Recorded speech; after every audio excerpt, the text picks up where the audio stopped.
आपसे करना चाहता हूं।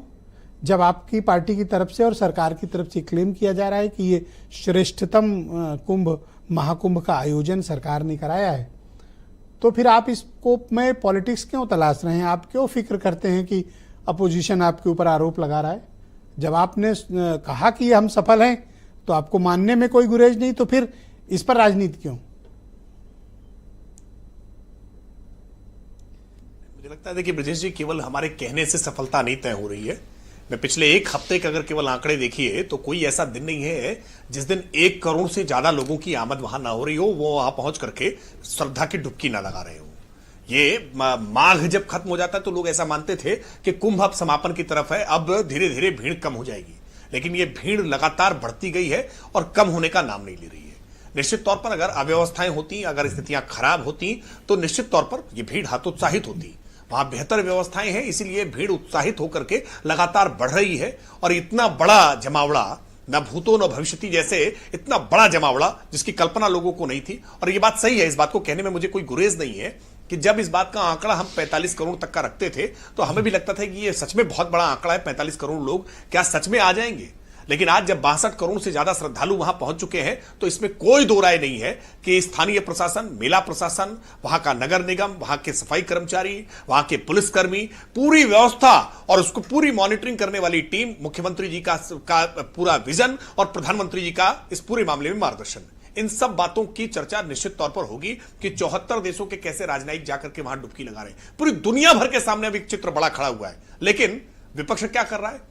2 महीने पहले से, यानी कुंभ प्रारंभ हुआ है उसके पहले से ही अखिलेश यादव जी ने कुंभ बुलेटिन जारी करना प्रारंभ किया। और कुंभ बुलेटिन के नाम पर क्या कर रहे थे? पांटून पुल बने नहीं है, वहां मत जाइए, वहां बिजली के खंभे लगे नहीं है, बिजली की व्यवस्था हुई नहीं है, बहुत अव्यवस्था होने वाली है, लोगों को डरा रहे थे। ये कह रहे थे कि वहां तो कोई जाएगा ही नहीं, ट्रेनें खाली जा रही हैं। बारंबार ये सवाल उठा रहे थे कि इनकी गिनती कैसे होगी, इसकी टेक्नोलॉजी कौन सी है। हर प्रकार के सवाल उठा करके लोगों को डराने का प्रयास किया। और बाद के काल समय तक अलग अलग, किसी ने मृत्यु कुंभ बताने का काम किया, किसी ने कहा वहां जाएंगे तो पाप चिपक जाएंगे, किसी ने कहा कि वहां पानी इतना गंदा है अगर उसका आचमन कर लेंगे, उसमें स्नान कर लेंगे तो बीमार हो जाएंगे।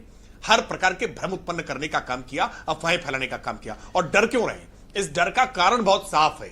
जो लोग जय भीम के नारे लगा रहे थे, जो अजगर और भूरा बाल साफ करो के नारे लगा रहे थे, जो MY और PDA के नारे लगा रहे थे, वो घबराहट में है।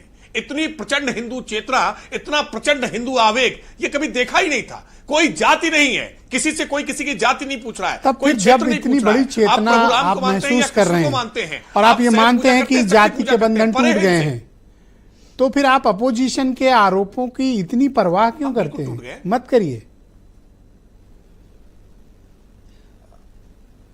अब अपोजिशन है जब तक, तब तक तो परवाह करेंगे। अपोजिशन नहीं रहेगा तो अलग बात है। अपोजिशन है तो मुझे लगता है लोकतंत्र में अपोजिशन क्या कह रहा है इस पर रिएक्ट करना तो हमारा काम है ही, और निश्चित तौर पर। लेकिन मैं देखता हूं कि मतलब कुंभ की बदइंतजामी पे थोड़े भी सवाल उठे तो आप बहुत ज्यादा व्यथित हो जाते हैं।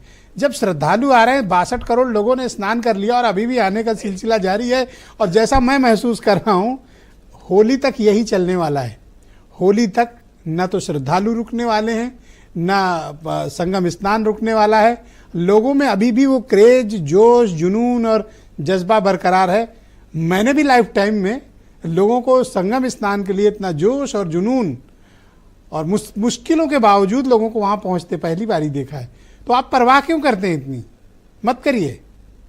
नहीं, मैं ब्रजेश जी देखिए, इन सब के लिए मैं आप लोगों का भी साधुवाद करूंगा, लोकतंत्र के चौथे स्तंभ का भी साधुवाद करूंगा।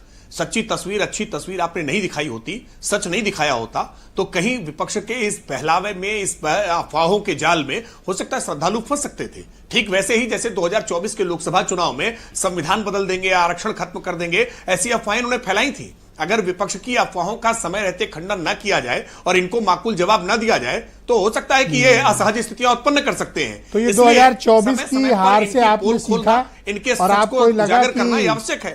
अगर कोई भी सपाई या कोई भी कांग्रेसी कुछ बोलेगा, हमें फुल फोर्स जवाब देना, यही था ना मतलब?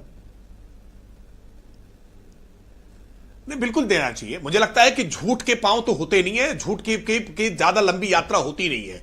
ये एक काट की हानि बार-बार चढ़ती नहीं, से कर्नल पहली बार भी क्यों चढ़ने पाए? Thank you. पहली बार भी यात्रा क्यों तय करने पाए? जी शुक्रिया। मैं कर्नल शरद